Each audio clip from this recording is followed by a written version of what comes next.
Hope so everybody are connected. Let's wait for 2 to 3 more minutes. Can somebody ping in the groups? Can somebody text in the groups that you could features and key introduction to Java programming? Before that, we also understand the MTA certification and what do you get, what are the outcomes of this course, all that also we will discuss. हम सब लोग ये सब जान के चलते हैं कि कोर्स में क्या होगा, क्या सर्टिफिकेट मिलेगा और कैसा सर्टिफिकेट मिलेगा, कोर्स का कंटेंट क्या है, ये सब कुछ जान के आज के दिन में हम लोग ये बेसिक इंट्रोडक्शन जो जावा का इंट्रोडक्शन होता है, जावा का फीचर्स जो भी होते हैं, तो वो फीचर्स इन डिटेल सीखते जाएंगे.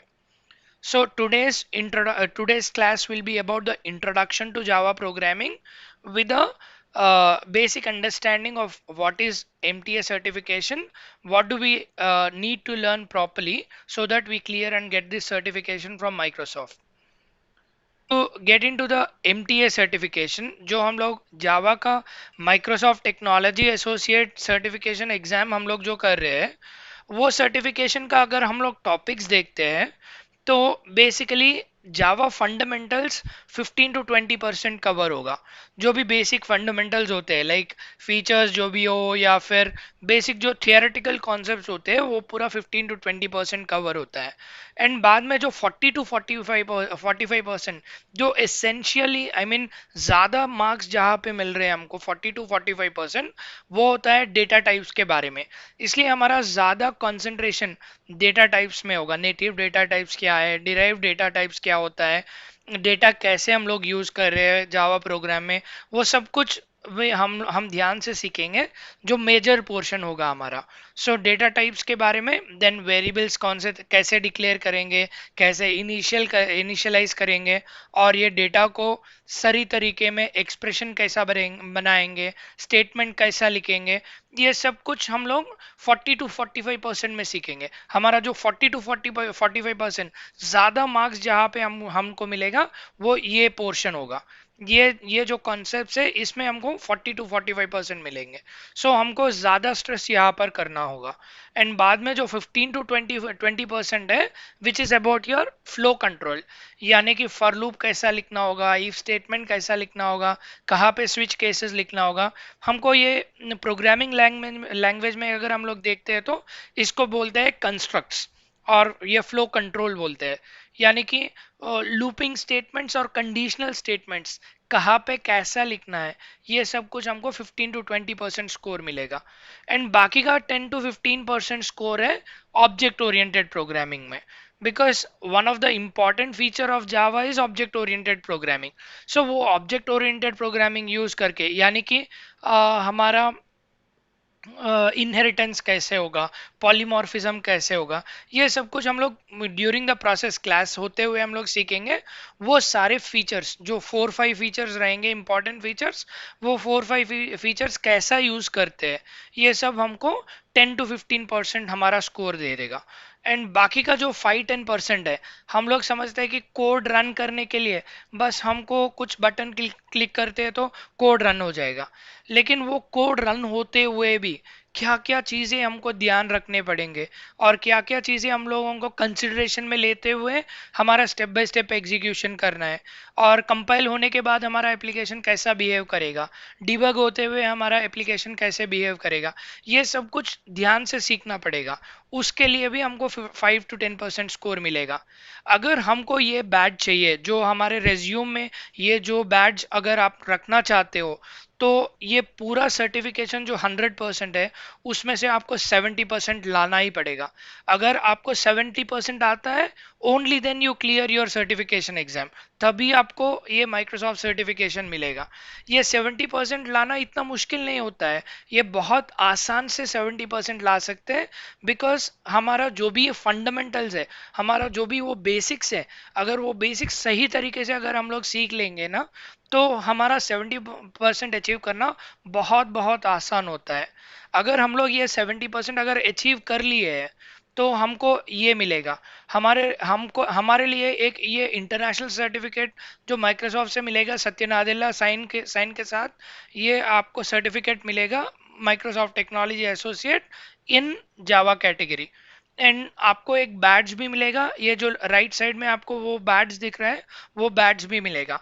वो बैड्ज आपके रेज्यूम में अगर ऐड हो जाता है तो आपका रेज्यूम फिल्टर करने में सब, अगर समझो कि कुछ 100 या 200 या फिर 1000 रेज्यूम आ पड़े हैं कुछ जॉब पोजीशंस के लिए, देन फिल्टर करने के लिए हमारा जो ये बैड्ज के साथ रेज्यूम होता है वो प्रियोरिटी मिलेगा।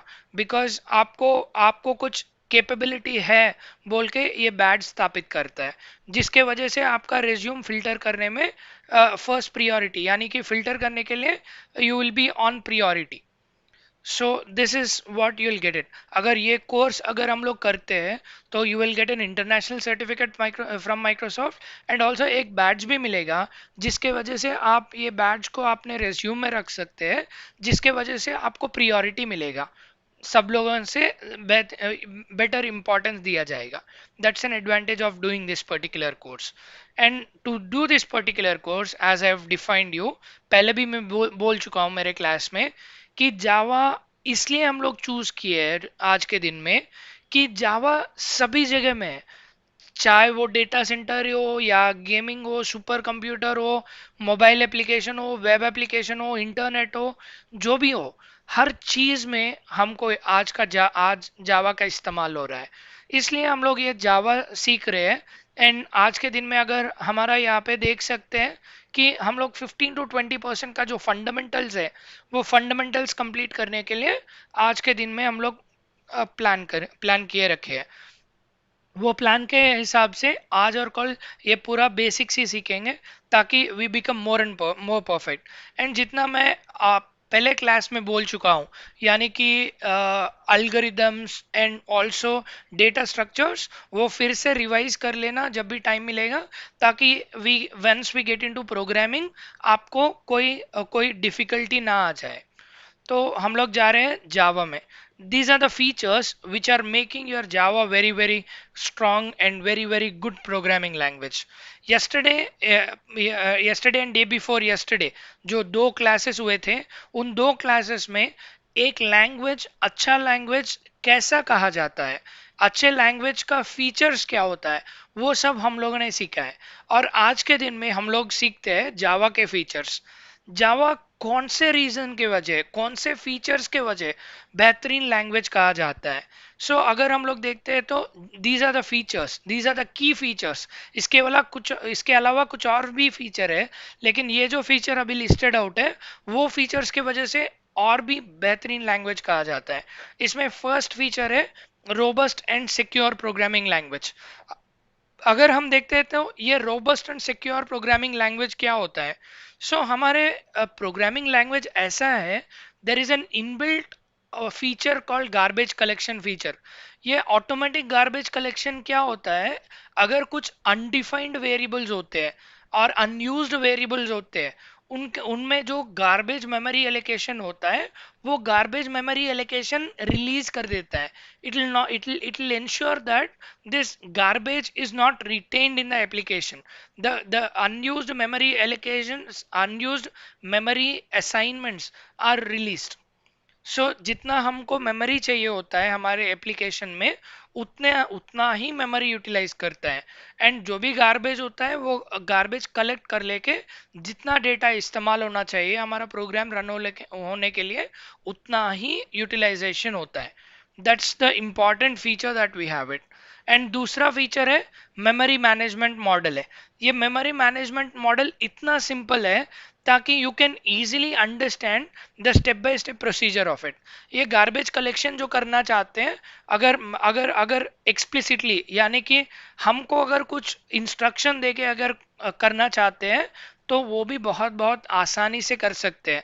That's the importance that we have it with something called memory management model. And ये मेमोरी मैनेजमेंट मॉडल बहुत बहुत आसान है, बहुत सिंपल तरीके से वो बिल्डअप किया गया है ताकि हम लोग आसानी से यूज कर सके।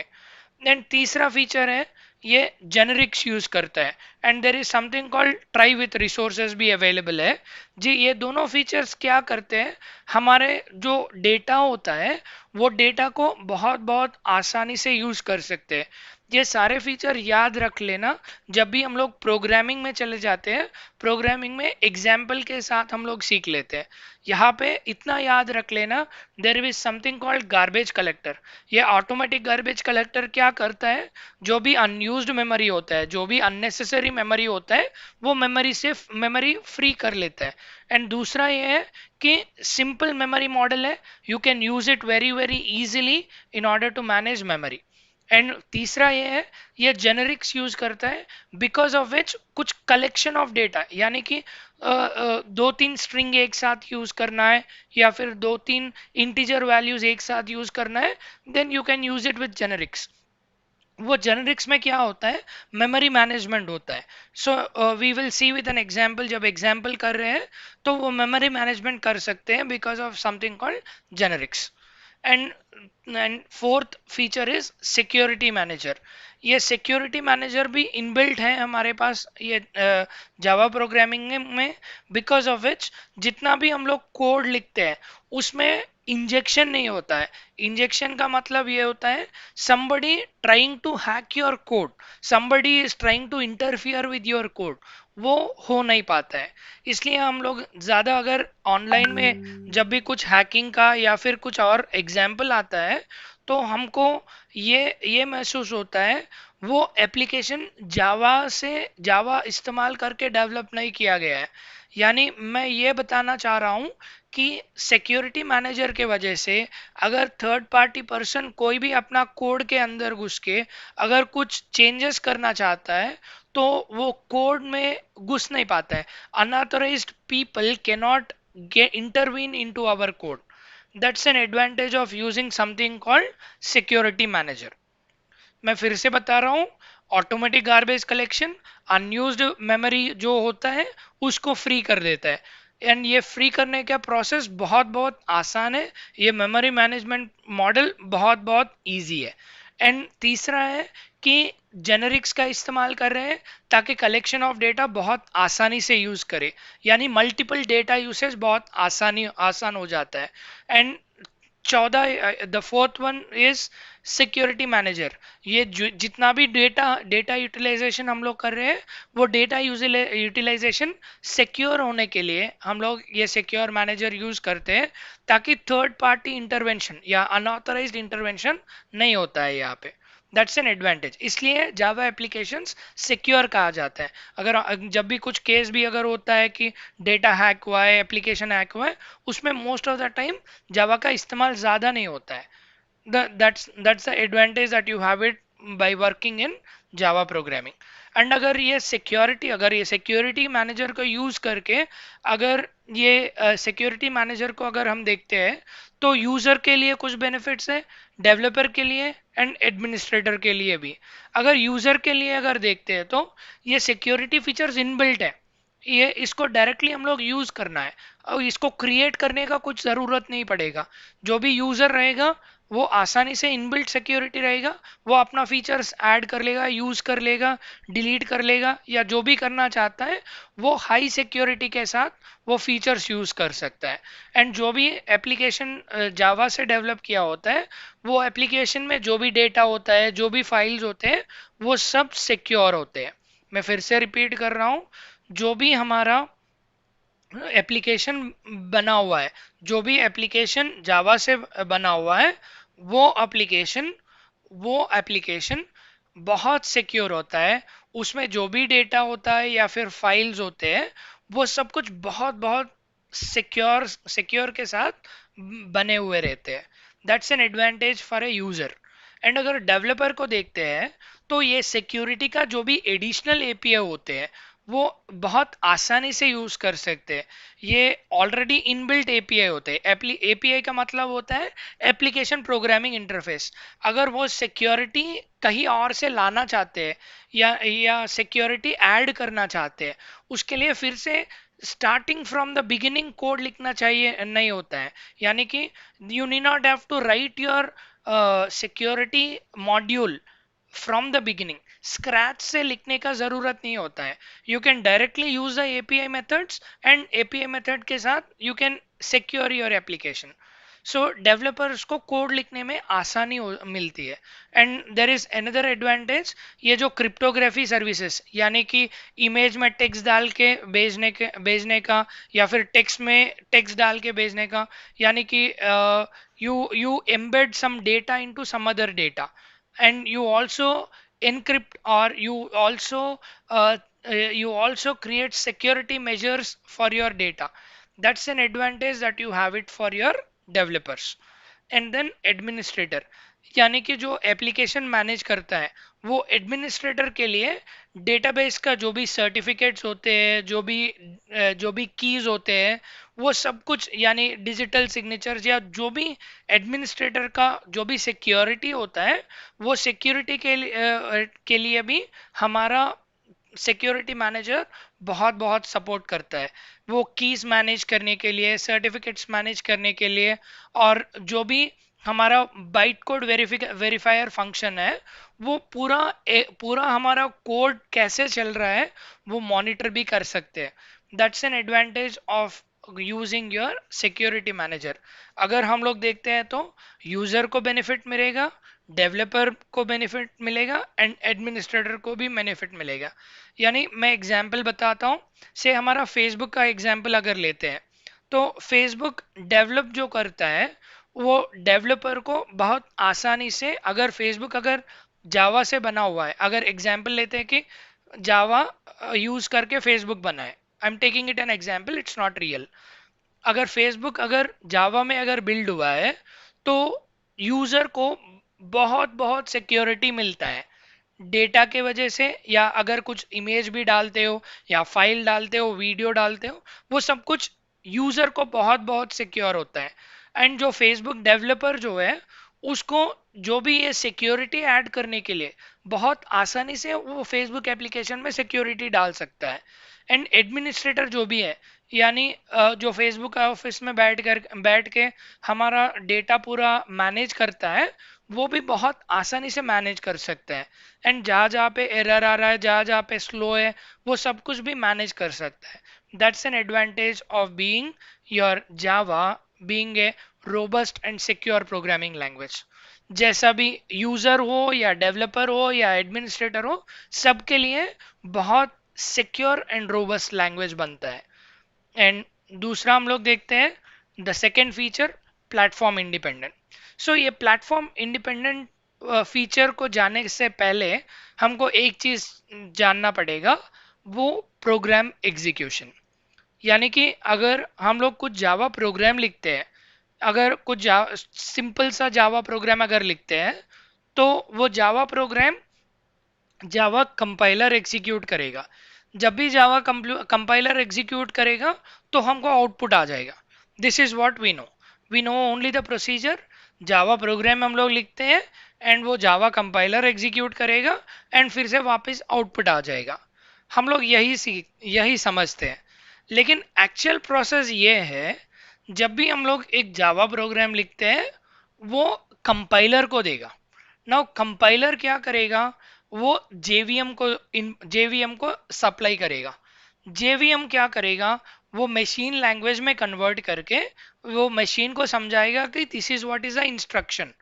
एंड वो इंस्ट्रक्शन के हिसाब से वो कंप्यूटर एग्जीक्यूट करके वापस आउटपुट देगा. एंड ये अगर एग्जाम्पल अगर देखते हैं, तो जब भी हमारा सोर्स कोड, यानी कि इंग्लिश या चाइनीज या जो भी हम लोग लैंग्वेज में लिखते हैं, वो जब भी कंपाइलर एग्जीक्यूट करेगा, तो एक आउटपुट आएगा विच is called Java byte code और डॉट क्लास फाइल.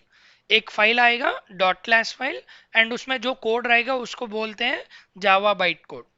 ये जो बाइट कोड आएगा, उसको मशीन अंडरस्टैंडेबल कोड में कन्वर्ट करना पड़ेगा, ताकि वो मशीन पूरा हमारा कोड समझ सके, इंस्ट्रक्शन समझ सके, एंड वो रेस्पॉन्स दे पाए. इसलिए हम लोग जो जेवीएम यूज करते हैं, that JVM is available in different flavours. वो मशीन के हिसाब से यानी कि ऑपरेटिंग सिस्टम के हिसाब से, अगर हमारा कंप्यूटर विंडोज ऑपरेटिंग सिस्टम अगर चलाता है तो विंडोज ऑपरेटिंग सिस्टम से कंपैटिबल होते हुए एक जेवीएम बना हुआ है। अगर हमारे पास लिनक्स कंप्यूटर है तो लिनक्स से कंपैटिबल होते हुए एक जीवीएम पड़ा हुआ है। एंड अगर आपका कंप्यूटर मैक है यानी कि एप्पल कंप्यूटर है तो एप्पल कंप्यूटर से कंपैटिबल होते हुए एक जेवीएम अवेलेबल है। हमारे पास जितने भी ऑपरेटिंग सिस्टम्स है उतने ऑपरेटिंग सिस्टम्स से कंपैटिबल होते हुए हमारा जावा जेवीएम अवेलेबल है। उससे क्या होता है, हमारा कोड जब भी एग्जीक्यूट होता है यानी कि कंपाइल होता है, कंपाइलर जो हमारा डॉट क्लास फाइल यानी कि एक जावा बाइट कोड जनरेट करता है, वो जावा बाइट कोड को मशीन कोड में कन्वर्ट करने के लिए हमारा जेवीएम हेल्प करता है। वो जेवीएम डिफरेंट फ्लेवर्स में अवेलेबल है। अगर हमारे कंप्यूटर में विंडोज है तो विंडोज से कंपैटिबल होते हुए जो जेवीएम रहेगा उसको इंस्टॉल करके यूज करना होता है। ये जेवीएम के वजह से हमारा जो जावा है which became platform independent. our Java is platform independent because we have flavors of JVMs available with us, because of which जो भी हम लोग कोड लिख रहे हैं वो कोड मशीन समझ पा रहा है एंड वो रेस्पॉन्स भी दे पा रहा है। That's an advantage of having multiple flavors of JVM. Hope I am clear with platform independent feature. हम लोगों ने अभी तक दो फीचर्स देखी है। फर्स्ट फीचर है we have seen this robust and secure programming language, and the second feature that we have seen is platform independent. So and the third feature that we look at is ये जो अभी तक मैंने explain किया है, अगर उसी में सेकंड वाले में प्लेटफॉर्म इंडिपेंडेंस में ही अगर हम लोग देखते हैं तो ये बाइट कोड के वजह से हम लोग बोलते हैं कि ये प्लेटफॉर्म इंडिपेंडेंट है। बिकॉज जेवीएम जो भी है which is actually platform dependent. मैं अभी तक बता रहा था जेवीएम अगर विंडोज ऑपरेटिंग सिस्टम में रन कर रहे हैं तो विंडोज ऑपरेटिंग सिस्टम के कंपैटिबल जेवीएम लेना पड़ेगा। अगर हम जेवीएम को अगर एप्पल में रन कर रहे हैं तो एप्पल से कंपैटिबल होते हुए एक जेवीएम यूटिलाइज करना पड़ेगा। सो जावा प्लेटफॉर्म इंडिपेंडेंट है लेकिन जेवीएम प्लेटफॉर्म डिपेंडेंट है। ये छोटा सा जो डिफरेंस है वो बहुत ध्यान से याद रखना पड़ेगा। हमारा जेवीएम जो जावा वर्चुअल मशीन है जो एक्चुअली कोड रन करता है, जो इंटरप्रेट करता है, वो जेवीएम प्लेटफॉर्म डिपेंडेंट है। यानी कि वो कंप्यूटर भाषा को समझ सकता है, वो कंप्यूटर कौन सा ऑपरेटिंग सिस्टम है, वो ऑपरेटिंग सिस्टम के कंपैटिबल रहना चाहिए होता है। So Java is independent but JVM is platform dependent. And the other is every operating system has a separate GVM. This is what I've been telling you. The two features that we have it till now, the two features are the two features are platform dependent, secure and robust. Now we get into the third feature, that is simple and multi-threaded. If at all you look at this particular feature, Java में क्या है, there is something called multitasking facility. इसके इसके वजह से क्या होता है, you can run multiple programs at once. अगर आपके प्रोग्राम में आपके एप्लीकेशन में अगर 3 प्रोग्राम रन करना चाहते हो, तीनों प्रोग्राम एक साथ रन कर सकते हैं। That's an advantage of using Java. Multi threaded feature ये है कि you can do multiple tasks at once, and the second advantage is अगर आपके पास 3 प्रोग्राम रन कर रहे हैं एक एप्लीकेशन में, देन तीनों के लिए सेपरेट मेमोरी एलोकेशन करने का जरूरत नहीं है। अगर हम लोग एक एप्लीकेशन में 3 प्रोग्राम कर रहे हैं तो 3 प्रोग्राम के लिए सेपरेट मेमोरी एलोकेशन करने का जरूरत नहीं है। एक ही मेमोरी एलोकेशन में एक ही मेमोरी को शेयर करते हुए यूटिलाइज कर लेता है। मैं फिर से बता रहा हूं, the advantage of multi threaded feature in Java is you can do multiple tasks at once and you need not have to allocate memory for every different task. all the tasks are shared with single memory. That's an advantage of something called multi-threaded. And ये multi threaded होते हुए भी, इतना complex things करते हुए भी, हमारा programming language बहुत बहुत सिंपल है। सिंपल इसलिए है कि हम बहुत आसानी से जावा सीख सकते हैं, एंड बहुत आसानी से सिंटैक्स समझ सकते हैं, एंड बहुत आसानी से हम लोग वो पढ़ के लिख भी सकते हैं। It is very easy in learning, it is very easy in writing, and it is very easy and clean in reading also. That's an advantage of being Java as a simple programming language. And ये multi threaded के वजह से हम हमारा programme भी बहुत dynamic बन जाता है, हमारा एप्लीकेशन बहुत बहुत डायनेमिक बन जाता है। डायनेमिक इसलिए बन जाता है बिकॉज एक थ्रेड से दूसरे थ्रेड पर चले जा सकते हैं, एंड फिर से दूसरे थ्रेड से वापस पहले थ्रेड पे आ जा सकते हैं। यानी एक ही एप्लीकेशन में मल्टीपल प्रोग्राम्स के बीच में हम लोग कम्युनिकेट हो सकते हैं। मैं फिर से रिपीट कर रहा हूँ, मल्टीपल प्रोग्राम्स के बीच में हम लोग कम्युनिकेशन एस्टेब्लिश कर सकते। You can switch between one thread to the other thread. That's an advantage of being dynamic. And ये क्लासेस जो भी डायनेमिकली हम लोग लोड कर सकते हैं, यानी इनिशियली वो क्लास नहीं रहेगा, बाद में जब ये क्लास का ज़रूरत हो जाएगा वो क्लास को डायनेमिकली लोड करके यूटिलाइज कर लेते हैं। यानी कि इनिशियली जब प्रोग्राम स्टार्ट करते हो एक क्लास के साथ स्टार्ट करके, जब भी ज़रूरत पड़ेगा वो बाकी के क्लासेस लोड करके यूटिलाइज कर सकते हो। that's an advantage of dynamically loading your classes. मैं फिर से रिपीट कर रहा हूँ, हमारा फीचर है your simple and multi threaded feature. ये simple and multi threaded feature ये है कि you can run multiple task in a single application, you can run multiple programs in a single application, and multiple programs होते हुए भी हमारा memory नहीं बढ़ता है, बिकॉज एक ही मेमोरी को शेयर करते हुए ये सारे मल्टीपल प्रोग्राम्स यूज कर लेते हैं। That's an advantage of multi threading. And multi threading में ये होता है एक थ्रेड से दूसरे थ्रेड पे, और दूसरे पे तीसरे, एंड तीसरे पे फिर से फर्स्ट पे, you can just get switch between the threads. That's an advantage of being multi-threaded, and your Java programming becomes dynamic. and dynamic होने के वास्ते हमारे क्लासेस डायनेमिकली लोड कर सकते हैं। इतने कॉम्प्लेक्स थिंग्स करते हुए भी हमारा प्रोग्रामिंग लैंग्वेज बहुत बहुत सिंपल है, बिकॉज जो भी हम लोग कोड लिखते हैं वो बहुत आसानी से समझ सकते हैं, बहुत आसानी से लिख सकते हैं, एडिट कर सकते हैं, एंड सीखने में भी कुछ तकलीफ नहीं होता है। that is the reason why we call it as simple and multi-threaded. And next feature is functional programming. अगर हम लोग देखते हैं, most of them they used to consider Java is only object oriented programming language. Java को बस object oriented programming language कहा जाता था।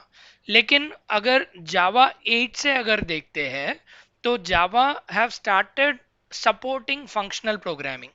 I repeat, जावा 8 से लेके जावा जो अवेलेबल है that supports functional programming. So functional programming यानी क्या होता है?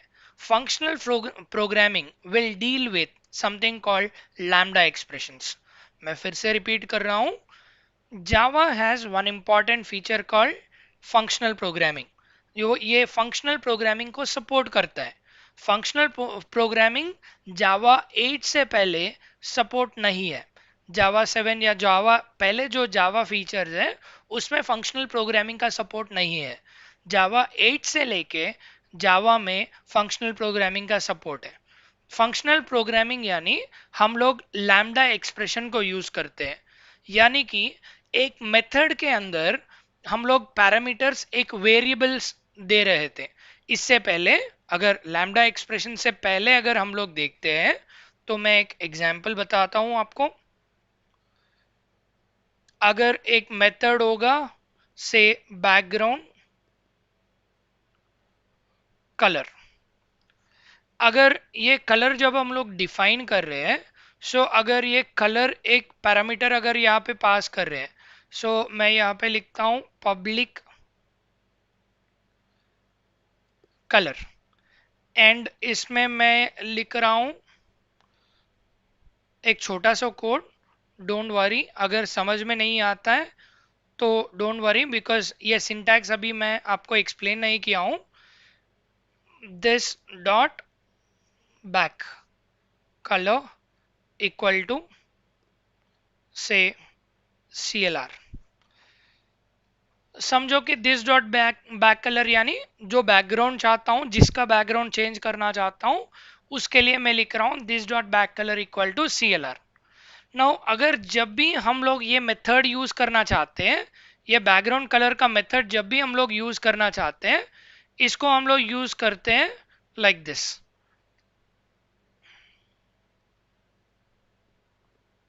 बैकग्राउंड कलर एंड इसके अंदर रेड देते हैं। जब भी ये रेड देते हैं तो बैकग्राउंड कलर रेड बन जाता है। अगर जब भी हम लोग यहाँ पे ब्लू देते हैं तो वो बैकग्राउंड कलर ब्लू बन जाता है। This is how we write a method.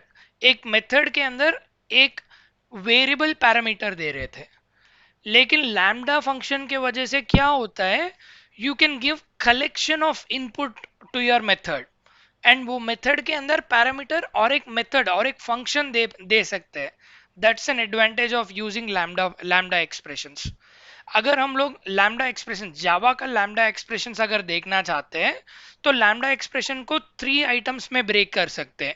एक है आर्ग्यूमेंट्स, यानी कि मल्टीपल वैल्यूज, एंड दूसरा है your arrow token. Arrow token क्या होता है, it will be like this. Arrow token होता है, it will be like this. So ये arrow token will link your argument list with the body of the expression, यानी कि वो arguments को हमारा मेथड के साथ, हमारा एक्चुअल कोड के साथ, जैसा यहाँ पे हमारा ब्लू कलर ये वेरिएबल हमारा कोड के साथ जैसा इंटीग्रेट हो रहा है, यहाँ पे जो जैसा कनेक्ट हो रहा है, सिमिलरली जब हम लोग ये एरो टोकन देते हैं तो वो मल्टीपल आर्ग्यूमेंट्स को हमारे कोड के साथ इंटीग्रेट होता है, यानी लिंक होता है। That linking is done by something called arrow token. And जो बॉडी क्या होता है, it contains the actual expression, actual value of your expression, और एक्चुअल एक्सप्रेशन लिखा जाता है। इसको इसको हम लोग एग्जाम्पल भी देखते हैं।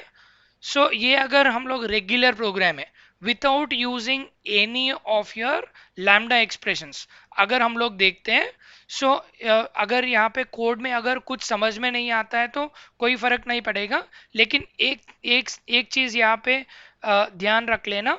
यहाँ पे हम लोग एक वेरिएबल डिफाइन करे हैं डी, और ये डी को हम लोग बोलते हैं object. Drawable D equal to new drawable, ये डी को हम लोग ऑब्जेक्ट बोलते हैं। Now this object is given with some method.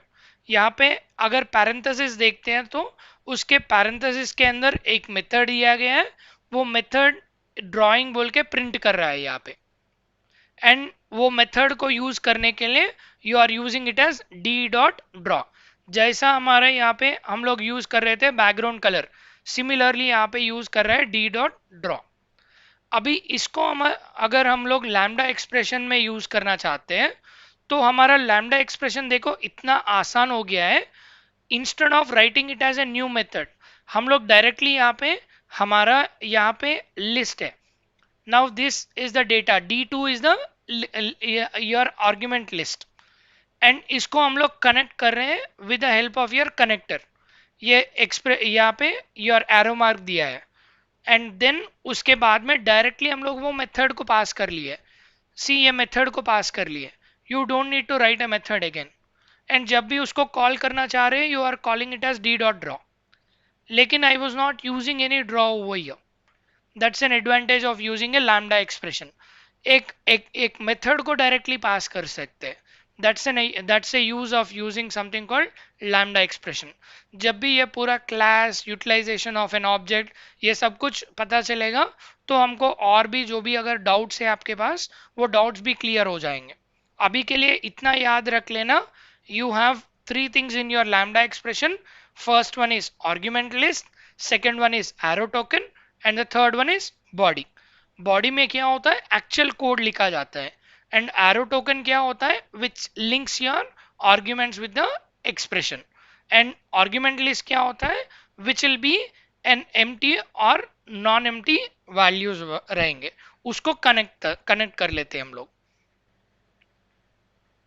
Now the next important feature, the very important feature to learn in today's class is object oriented programming. मैं फिर से repeat कर रहा हूँ. We have seen three different features. The first feature was robust and secure programming language, and second one that we have seen over here is simple and multi-threaded, and third one that we have seen was functional programming. And the fourth feature that we are seeing right now is object oriented programming. ये object oriented programming ये ऐसा feature है जिसके वजह से code का reusability होता है। यानी कि अगर एक मेथड डिफाइन हो जाता है, अगर एक क्लास में एक मेथड डिफाइन हो जाता है, तो वो कई और क्लासेस में, कई और जगह में विदाउट अगेन डिफाइनिंग यूज कर सकते हैं। अगर एक बार डिफाइन कर लिए तो कई और क्लासेस में उसका इस्तेमाल कर सकते हैं। That's an advantage of something called object oriented programming. And the second important benefit of having an object oriented programming feature is हमारा कोड बहुत बहुत सिक्योर बन जाता है। जिसको डिफरेंट डिफरेंट फॉर्म्स में दिखाना चाहते हैं, एक ही कोड को कई और तरीके में यूज करना चाहते हैं, तो पॉलीमॉर्फिज्म कह के एक फीचर यूज करता है एंड एक सपोर्ट करता है। एक पॉलीमॉर्फिज्म फीचर एक सपोर्ट करता है ऑब्जेक्ट ओरिएंटेड प्रोग्रामिंग में, जो एक कोड को कई और तरीके में यूज करने का सपोर्ट करता है। एंड दूसरा फीचर एब्स्ट्रैक्शन जो फीचर है, ये कोड को जितना हमको ओपन रखना चाहिए, जितना क्लोज रखना चाहिए, वो सेपरेशन देगा।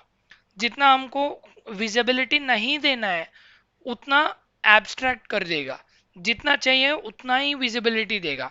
That something called abstraction. And the other important is encapsulation. ये क्या करता है, जितना भी हमारा कोड होता है उसको रैप अप कर देगा, इसको बाइंड कर देगा, ताकि जो भी कोड हमारा है वो सिक्योरली वो क्लास के अंदर वो या फिर वो रैपर के अंदर रह जाता है, ताकि अनऑथराइज्ड डेटा एक्सेस नहीं होगा। अगर एक क्लास अगर डिफाइन होता है, वो क्लास में जो डेटा डिफाइन होता है, वो डेटा अगर बाहर यूज करना चाहते हैं तो प्रॉपर परमिशन रहना चाहिए होता है। That's an advantage of using something called encapsulation. And the very important feature of the object oriented programming is inheritance। अभी तक हम लोग सिक्योर रहने के लिए कैसा रहना है वो फीचर्स देखे हैं। अभी अगर हम लोग ऑथराइज्ड है, से अगर समझो कि मैं एक क्लास का डेटा एक्सेस करने के लिए ऑथराइज्ड हूं, तो कैसा ऑथराइजेशन दिया जाता है, यानी एक क्लास से दूसरे क्लास में यूटिलाइजेशन का अगर परमिशन मिल जाता है तो कैसे यूटिलाइज करना है वो बताने का एक फीचर है इनहेरिटेंस। मैं फिर से रिपीट कर रहा हूं, object oriented programming feature reusability of code देता है, यानी कि एक बार लिख के मल्टीपल टाइम्स यूटिलाइज करने का एक फैसिलिटी देता है। एंड ये फैसिलिटी यूज करते हुए हमारा डेटा सिक्योर रहना चाहिए होता है। वो सिक्योरिटी के लिए हमारा encapsulation, abstraction and polymorphism support करता है। एंड जिसको एक्सेस देना चाहिए होता है, जिसको डेटा यूज करने का परमिशन मिलता है, वो डेटा कैसे यूटिलाइज करता है, वो यूटिलाइजेशन प्रोसेस समझने के लिए इनहेरिटेंस का फीचर हमको समझाता है। So we just get into all of these features in detail. And ये फीचर्स यूज करने के लिए दो दो और फीचर्स हम लोग सपोर्ट करते हैं। वो फीचर्स है क्लास एंड ऑब्जेक्ट। वो क्लास एंड ऑब्जेक्ट फीचर्स हम लोग नोटपैड यूज करके समझ लेते हैं। So we just come here. अगर हम लोग एक लिखते हैं class my class, now this is my class. जब भी हम लोग ये ब्रैकेट्स डाल लेते हैं, हमारा ब्रेसेस डाल लेते हैं, now this will become the scope of this class. ये ओपन ब्रेस से लेके क्लोज ब्रेस तक जो भी हम लोग इसके अंदर लिखते हैं that will be part of your class. नव ये क्लास में क्या होते हैं, you can define a variable int I comma int j. You can define variables like this, and you can also define methods like this.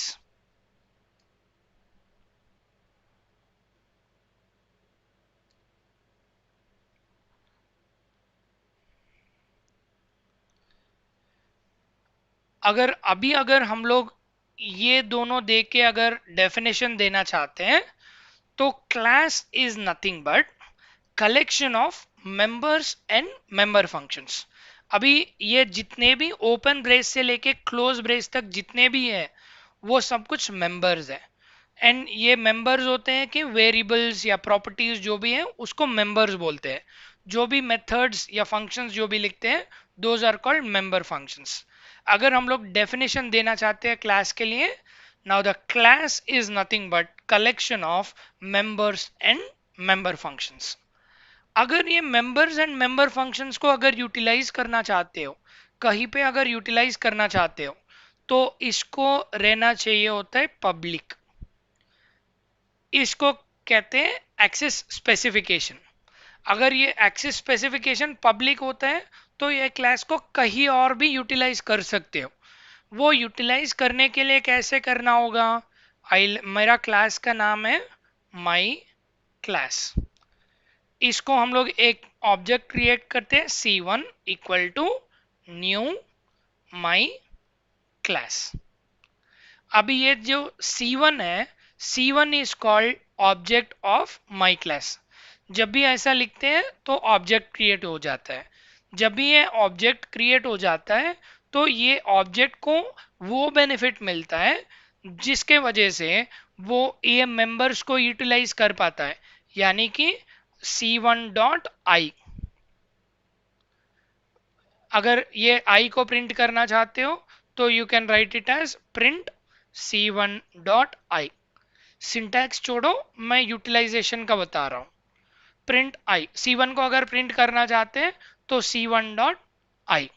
अगर similarly अगर j को भी अगर लेना चाहते हो तो you can write it as print c1 dot j.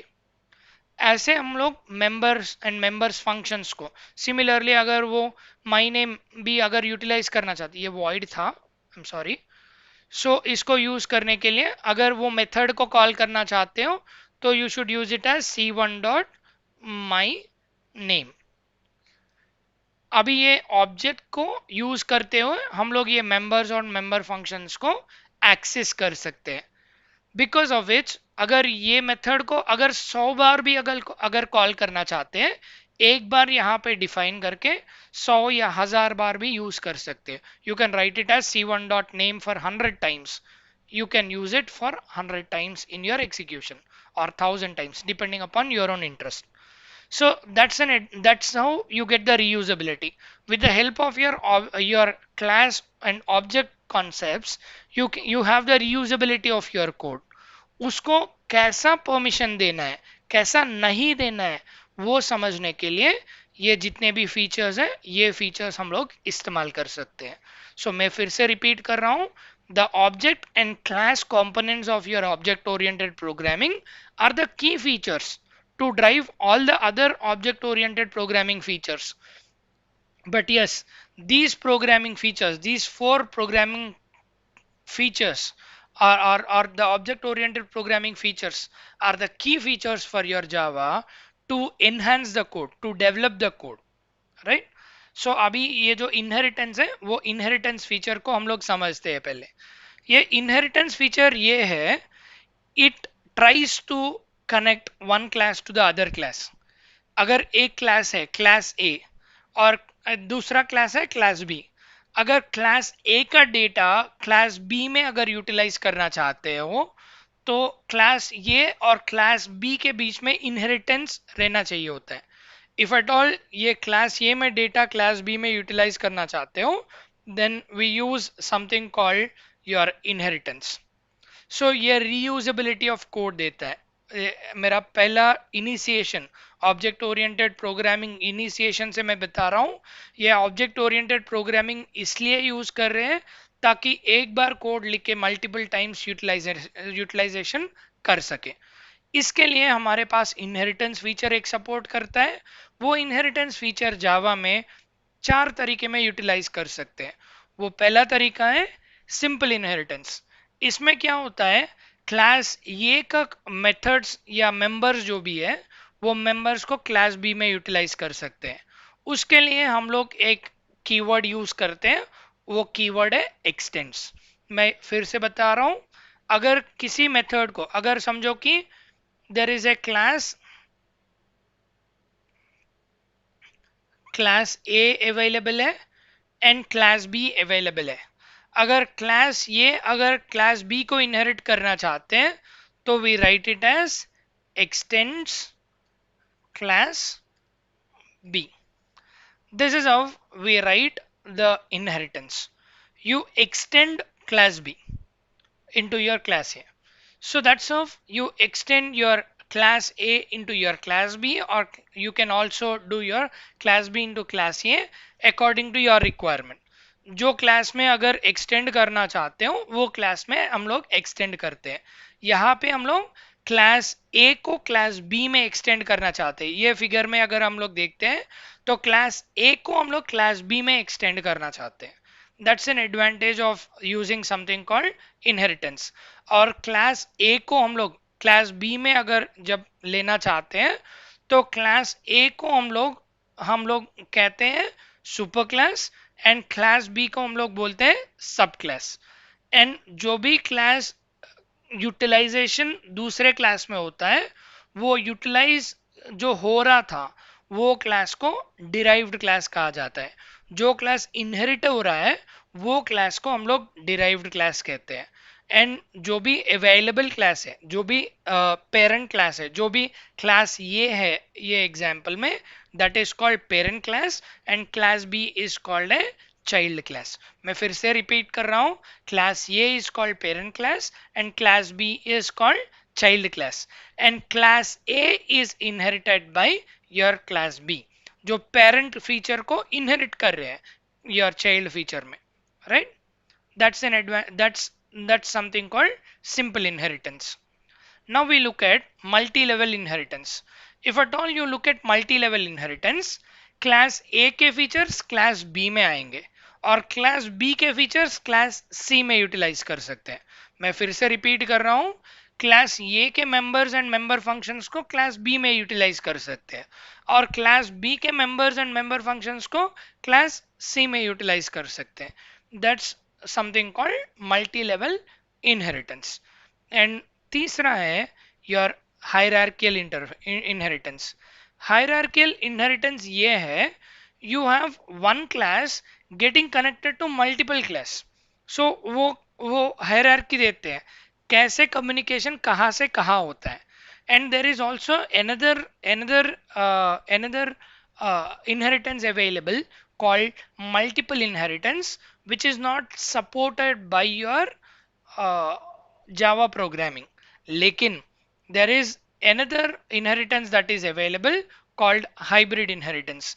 इसमें क्या होता है, there is a combination of multiple and multi level.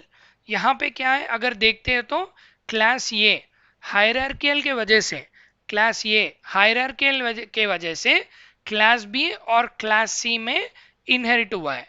Class ए को क्लास बी में और क्लास सी में हम लोग इनहेरिट किए हैं। और जब भी हम लोग क्लास बी में जो डेटा है और क्लास सी में जो डेटा है उसको अगर हम लोग क्लास डी में लाना चाहते हैं, that is called multiple inheritance, जो हमको जावा में सपोर्ट नहीं है।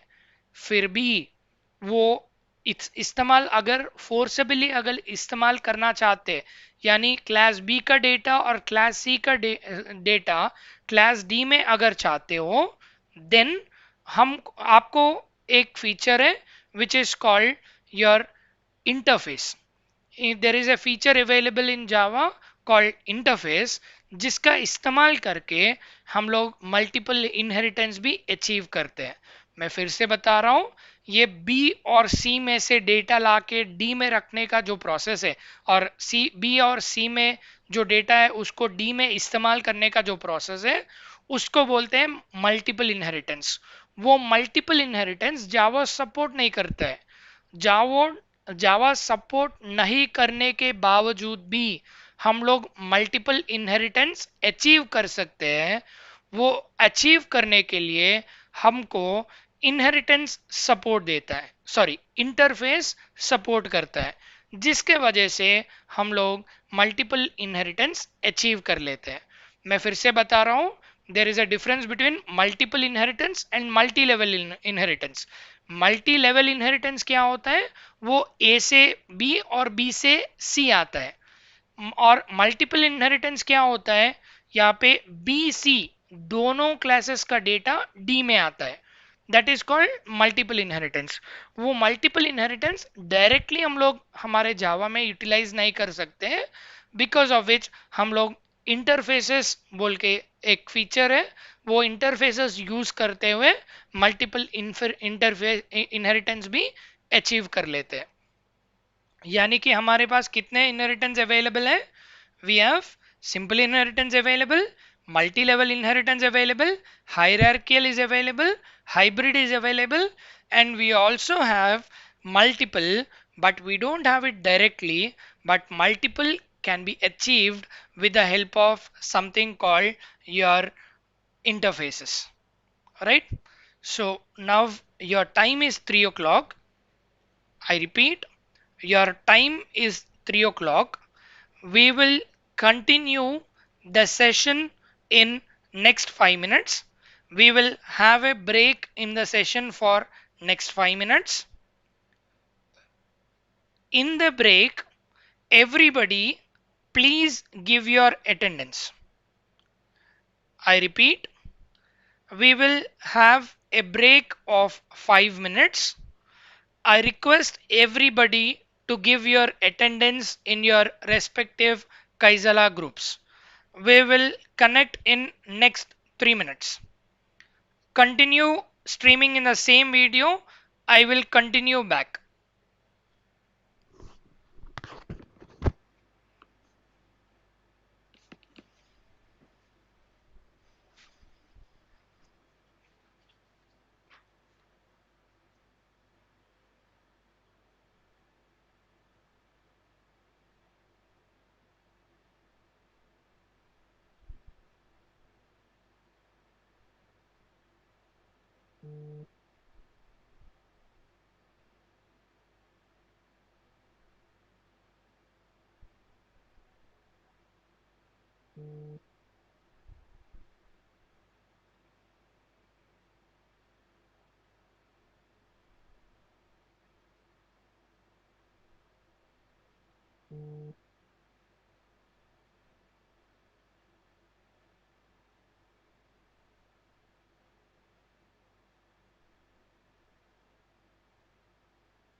Hope so everybody have given the attendance. So I'll just continue with the session. Hoping everybody have given your attendance. So I'm just continuing with the session. So as we were discussing about the different features of your Java programming, the different features that we have seen till now, we'll just look at all of them once again. The features that we have been looking at were your robust and secure, and the second one is platform independence feature, and then we were looking at simple and multi-threaded, and then we were looking at functional programming, and then we were looking at something called object oriented programming. In the object oriented programming, we have seen the important concept called inheritance. And in the inheritance, we have four directly supporting inheritance concepts available, that is simple inheritance, multi-level inheritance, hierarchical inheritance, and hybrid inheritance. There is one other indirect support of inheritance that is available, that is called your multiple inheritance, which is supported through something called interfaces. This is about the feature called inheritance. Now we look at the second important feature of your object oriented programming concepts called encapsulation. Now encapsulation is a mechanism of your object oriented programming concepts which will bind your data, which will, जैसा कि हमारा tablet होता है, वो tablet के अंदर जैसा medicine होता है, उसी हिसाब से हमारा जो भी मेथड्स और वेरिएबल्स होते हैं वो सब कुछ हमारे क्लास के अंदर रहते हैं. It is encapsulated so that all of them will become like a unit. That unit is secured with something called encapsulation. That entire unit is securely placed. That feature is called as your encapsulation. Now अगर हम लोग ये data को bind करने के लिए, यानी कि अंदर ही ये क्लास के अंदर ही रखने के लिए, what we can also do is we can make the members as private, we can make the variables as private, so that the data will be ensured that the data will be there in within the class only. वो class के अंदर ही utilisation होगा जब भी वो private variable रहेगा. And जब भी वो पब्लिक करते हैं, जब भी एक वेरिएबल को पब्लिक डिफाइन करते हैं, then that variable can be used anywhere. Whenever the class is inherited or whenever the class is utilized by somebody else, then your variable can be utilized. अगर हमारा वेरिएबल प्राइवेट बनता है, inheritance होने के बावजूद भी वो वेरिएबल यूटिलाइज नहीं कर पाएंगे. मैं फिर से बता रहा हूं, अगर एक वेरिएबल को प्राइवेट डिक्लेयर करते हैं, एक क्लास में एक वेरिएबल को अगर प्राइवेट डिक्लेयर करते हैं, देन वो वेरिएबल को दूसरे क्लास में बिकॉज ऑफ इनहेरिटेंस ऑल्सो, अगर क्लास ए और क्लास बी दोनों इनहेरिटेड भी है, देन क्लास बी में क्लास ए का प्राइवेट वेरिएबल यूटिलाइजेशन नहीं कर पाएंगे. मैं फिर से बता रहा हूं, एक क्लास का प्राइवेट मेंबर को दूसरे क्लास में किसी भी हालत में यूटिलाइज नहीं कर पाएंगे. That is the benefit of using something called private. That is something called encapsulation. आपके डेटा आपके ही क्लास में बाइंड करके रखने के लिए we use a feature called encapsulation. And there is another feature that is available called abstraction. अभी तक हम लोग देख रहे थे अंदर से डेटा कैसे बाइंड करना है.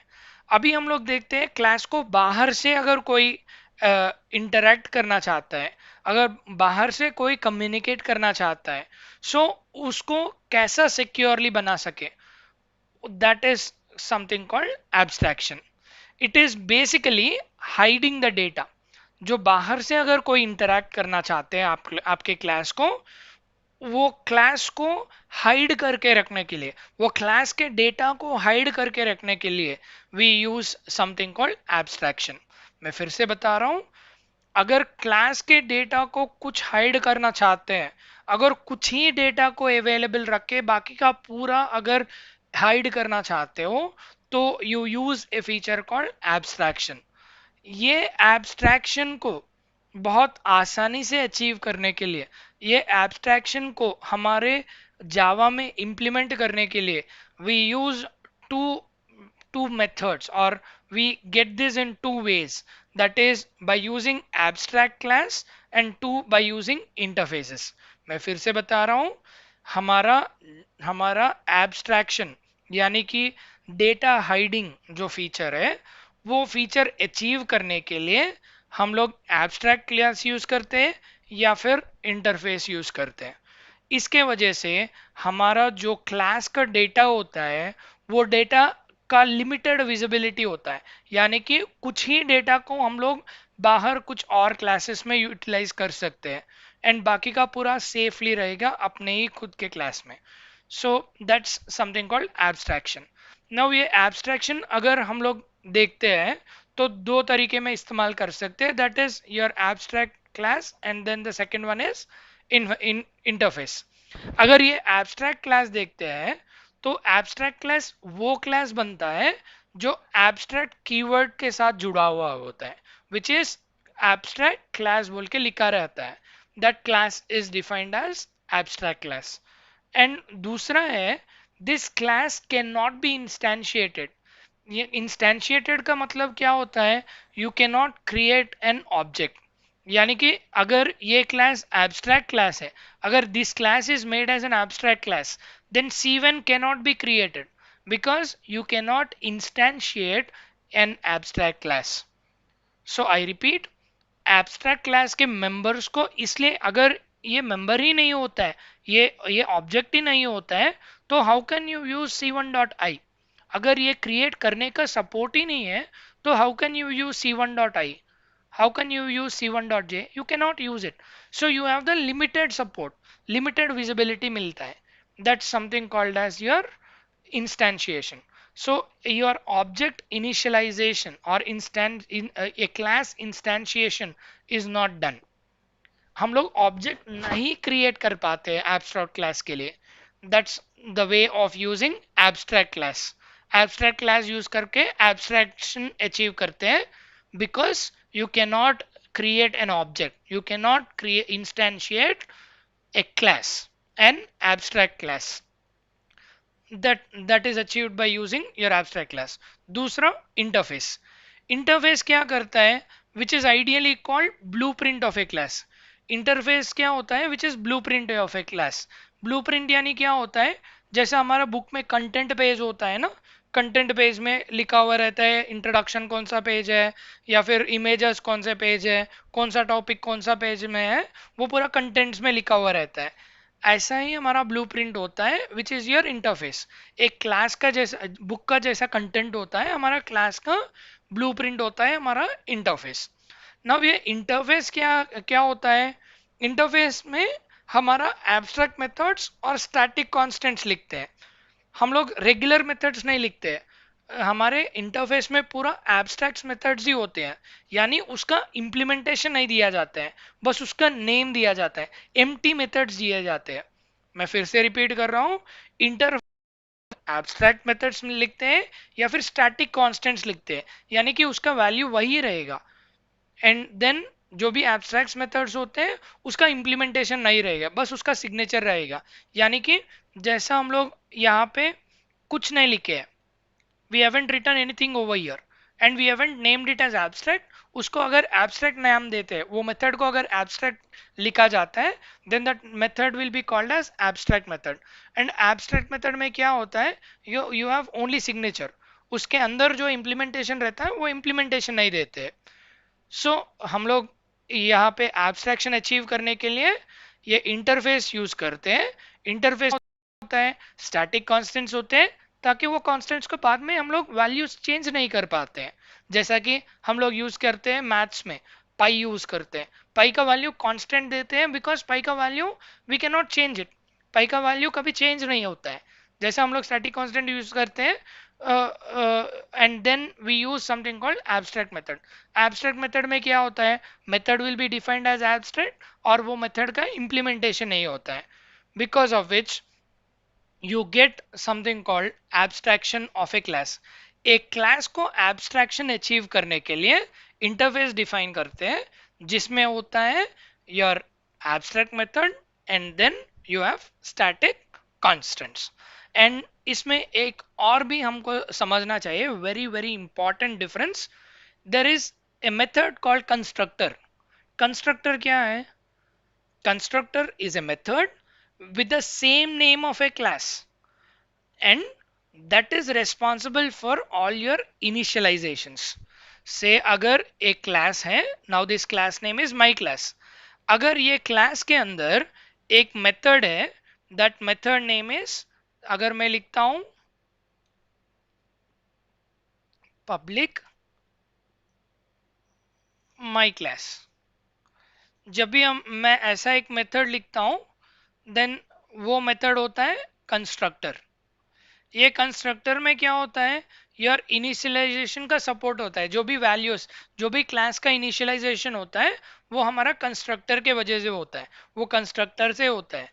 सो दिस कंस्ट्रक्टर जो भी है, हम लोग ये मेथड अगर जो भी लिखते हैं, ये मेथड में अगर कुछ भी इंप्लीमेंट नहीं करना चाहते हैं, कुछ भी अगर पैरामीटर्स नहीं देना चाहते हो, then that becomes a default constructor. अभी इसको डिफॉल्ट कंस्ट्रक्टर हम लोग कहते हैं। अगर ये नहीं भी लिखने से हमारा प्रोग्राम एग्जीक्यूट होता है। अगर लिख के अगर इनिशियलाइजेशन में अगर कुछ चेंजेस करना चाहते हो, यानी कि रेगुलर जो प्रोग्राम जब जैसा रन होता है वैसा नहीं होना चाहिए, से कुछ देर के बाद एग्जीक्यूट होना चाहिए या कुछ और पेज खुलना चाहिए, अगर कुछ और कस्टमाइजेशन करना चाहते हो, then you can do it with the help of your constructor. अभी ये कंस्ट्रक्टर यूज करने के लिए हमारे एब्स्ट्रैक्ट हमारे इंटरफेस में we don't use that constructor. You have abstract methods, you have an unimplemented methods which are called abstract methods, but you don't have something called constructor। मैं फिर से रिपीट कर रहा हूं, abstract class, फिर पहले abstract रिपीट कर रहा हूं। abstract class is a class, a regular class which is given with a keyword called abstract। जब भी abstract class बोल के लिखा जाता है, then that class will be converted into an abstract class। And जब भी वो abstract class होता है, उसका ऑब्जेक्ट नहीं क्रिएट कर सकते हैं, जिसके वजह से हम लोग abstraction अचीव करते हैं। And second way of achieving abstraction is using interface. Interface एक ब्लूप्रिंट के तरह ही है, यानी कि क्लास का पूरा एंटिटीज, क्लास में जो भी है मेथड्स, वो मेथड्स पूरा एब्स्ट्रैक्ट मेथड्स के रूप में डिजाइन किया जाते हैं। And then you have static constants available. Static constants and abstract methods define करते हैं। एंड वेरी वेरी इंपॉर्टेंट, वो मेथड्स में हमारा कंस्ट्रक्टर मेथड नहीं होता है, because of which you get abstraction. So abstraction interface use करते हुए ऐसा अचीव करते हैं। So these are the two ways that you get abstraction into your program. And the third one is polymorphism. मैं पहले भी बता रहा था, एक ही कोड को कई और तरीके में यूज करने के लिए हमारा ऑब्जेक्ट ओरिएंटेड प्रोग्रामिंग सपोर्ट करता है। यहाँ पे हम लोग एक एग्जाम्पल लिखे हैं। एग्जाम्पल इज बॉलर बोल के एक क्लास है, एक पेरेंट क्लास है बॉलर। अभी वो fast bowler, medium medium speed bowler और स्पिनर तीनों तरीके में डिफरेंशिएट कर रहा है। जब भी हम लोग फर्स्ट बॉलर को, फर्स्ट क्लास को, यानी कि फास्ट पेसर को जब भी कॉल करते हैं, you get Brett Lee image displayed. And जब भी मीडियम पेसर को कॉल करते हैं, then you will get Irfan Pathan. जब भी अगर हम लोग स्पिनर को कॉल करते हैं, स्पिनर क्लास को कॉल करते हैं, then you get something called Harbhajan. And हर एक क्लास में अगर मेथड का नाम देखते हैं, तो हर एक क्लास में जो भी इनहेरिटेड मेथड है, जो भी नीचे दिए गए मेथड्स है, fast pacer, medium pacer, spinner, तीनों क्लासेस में अगर देखते हैं, तो तीनों क्लासेस में जो मेथड लिखा हुआ है वो मेथड नेम सेम है। मेथड नेम, फास्ट पेसर में एक मेथड है, उसका नाम है बॉलिंग मेथड। मीडियम पेसर में एक मेथड है, उसका नाम है बॉलिंग मेथड। स्पिनर में भी एक मेथड है, उसका नाम भी बॉलिंग मेथड है। तीनों भी मेथड्स में हमको एक कॉमन थिंग अवेलेबल है, that is method names are same. and these method name is available in your super class also। आपका सुपर क्लास है, योर पेरेंट क्लास है बॉलर क्लास। जब भी हमारा बॉलर क्लास अगर फास्ट पेसर को अगर इंप्लीमेंट करता है, एंड जब भी सॉरी जब भी हमारा फास्ट पेसर क्लास हम लोग यूज करते हैं, तो जब भी बॉलिंग मेथड हम लोग कॉल करते हैं तो ब्रेटली का इमेज आएगा। जब भी हमारा बॉलर क्लास हमारा मीडियम पेसर के साथ अगर इस्तेमाल करते हैं, देन बॉलिंग मेथड अगर सेम बॉलिंग मेथड कॉल करते हैं, instead of getting Brett Lee's image you will get Irfan Pathan image. मैं फिर से रिपीट कर रहा हूं, you get whatever the content that is there in your specific method that gets displayed. यानी कि एक ही मेथड को यूज करते हुए डिफरेंट फॉर्म्स में यूज कर सकते हैं। एंड अगर पॉलीमॉर्फिज्म का भी अगर मीनिंग देखते हैं, पॉली का मतलब होता है मेनी, मॉर्फ का मतलब होता है फॉर्म्स। पॉलीमॉर्फिज्म यानी मल्टीपल फॉर्म्स में अवेलेबल होता है, एक ही कोड लिख के मल्टीपल वेज में यूटिलाइज करते हैं। That's the important feature that we have it called polymorphism. And if at all you look at, these are the four important object oriented programming features that we have it. The first one is your inheritance, and the second one that we were discussing were encapsulation, and the third one that we are discussing is abstraction, and the fourth one that we are discussing is your polymorphism. So all these four features are very important, and we have discussed two other features also, object and class.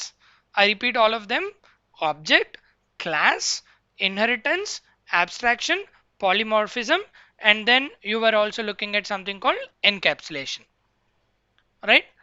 And once you are done with all of these features, the next important thing that you should start remembering is the keywords of a language. से अगर कोई छोटा बच्चा अगर आप देखते हैं, तो वो जब हिंदी सीख रहे हैं तो वो क्या क्या सीखेगा, पहले बहुत छोटे छोटे वर्ड सीखने लग जाएगा। एंड वो उसको क्या समझ में आएगा, अगर कुछ एक वर्ड बोलते हैं तो उसके मन में वो वर्ड का मीनिंग समझ में आएगा। जैसा हमारा रेगुलर कम्युनिकेशन लैंग्वेज में एक वर्ड का मीनिंग होता है, सिमिलरली हमारे प्रोग्रामिंग लैंग्वेज में भी रिजर्व्ड वर्ड्स यानी कीवर्ड्स होते हैं। वो वर्ड को कुछ फंक्शनैलिटी दिया जाता है, वो वर्ड को कुछ असाइंड टास्क होता है। वो वर्ड अगर हमारे कोड में यूज करते हैं तो एक इनबिल्ट टास्क रन होता है, वो इनबिल्ट एक्शन रन होता है, या फिर वो इनबिल्ट अंडरस्टैंडिंग कंपाइलर को होता है, ताकि वो पर्टिकुलर टास्क वो कंप्लीट करता है। So you have similarly some 49 keywords available. ये प्रेजेंटेशन ये क्लास के बाद मैं आपको शेयर करूंगा। ये सब बहुत कॉमनली अवेलेबल कीवर्ड्स हैं, जैसा कि एब्स्ट्रैक्ट हम लोग बता रहे थे हमारे एक्सप्लेनेशन में। हम लोग अगर देखते हैं तो abstract is a word used with abstract class so that the class becomes abstract. You use this with the method so that the method can be called as abstract method. So on and so forth, you have different abstract methods and classes available. ये abstract का इस्तेमाल करते हैं। Similarly, boolean is nothing but used as a data type, which is a reserved word of your Java programming, and it will have only two values, true or false. Similarly, break is also a keyword which will break a loop. अगर कुछ statements repeat कर रहे हैं तो वो stop करने के लिए, लूप स्टॉप करने के लिए, फॉर लूप या वाइल लूप ब्रेक करने के लिए और स्टॉप करने के लिए we use something called break. Similarly you have some 48 to 49 keywords available in your Java programming. So आज का आपका टास्क है, ये प्रेजेंटेशन आपको देंगे, आपके सभी ग्रुप्स में शेयर किया जाएगा। ये कीवर्ड्स पूरा समझ के if you have any questions, please come back with questions in the group. मैं फिर से बता रहा हूँ, ये कीवर्ड्स 48 to 49 कीवर्ड्स रहेंगे जावा प्रोग्रामिंग में। वो कीवर्ड्स पूरा समझ लेना। If you have any questions please come back in the group and tell us. आपके जितने भी क्वेश्चंस होंगे वो क्वेश्चंस का हम लोग आंसर करेंगे। लेकिन ये जितने भी कीवर्ड्स हैं, ये प्रेजेंटेशन आपको शेयर शेयर किया जाएगा क्लास होने के बाद, कुछ 15-20 मिनट्स में आपको शेयर करेंगे आपके आपके कैजला ग्रुप्स में। वो ग्रुप्स में जाके डाउनलोड कर लेंगे power point presentation, and then ये सब सीख लेना, ये कीवर्ड्स किसके लिए क्यों इस्तेमाल करते हैं। मैं इसलिए आपको ये टास्क दे रहा हूँ बिकॉज आपके क्वेश्चंस होंगे ये कीवर्ड्स के बारे में। ये कीवर्ड्स किसके लिए कौन सा टास्क है, लाइक मैच द फॉलोइंग होगा, एक कुछ वर्ड्स दिए जाएंगे और वो वर्ड्स के डेफिनेशन दिए जाएंगे, you should match them. Got it? कहीं पे यस और नो दिया जाएगा, is this abstract, can be used with variables also, true और नो, ट्रू और फॉल्स, ऐसा करके you will be given with questions. So that is the reason why I wanted everybody to go through all of these keywords and understand all of these keywords. If you have any questions, please come back to us so that we can help you, right? So thank you so much all of you. Thanks for listening to me.